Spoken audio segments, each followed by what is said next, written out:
How to load DYMO LabelManager 160. Alright, so your first step would be to simply turn off and open up the label maker. So turn off the label maker and open up the back cover. Once you have, just simply press and release the tab gently in order to pull out this back cover, and then you can simply unscrew all of these holes. Now once you're done there, just go ahead and simply insert the label cassette. So place the DYMO label cassette into the compartment with the tape facing outward.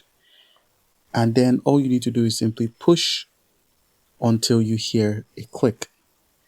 And then once you're done there, just simply align the tape properly by making sure the tape feeds into the guide and slot. So it should be in between the guide and the slot. So make sure that is set appropriately. And then once you're done, just go ahead and simply close the cover. Close the back cover securely before powering the device back on. And then once you're done, go ahead and test by printing a label.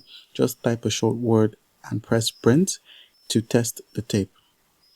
Alright, and if the tape doesn't feed, properly, reinsert the cassette, check your alignment, or simply replace old batteries.